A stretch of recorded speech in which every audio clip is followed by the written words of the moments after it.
Hello, my name is Joshua Nichols. I set the unit inside my house to 60 degrees and it's been on for at least 5 minutes, and I'm trying to get the readings of my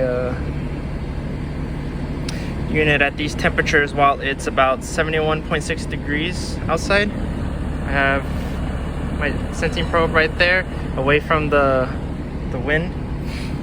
And right now I have my high temperature clamp supposedly on the liquid line, the sensing bulb on top after the filter dryer.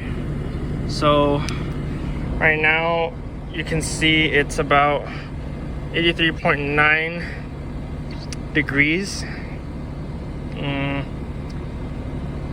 And these are my results on a 410A system.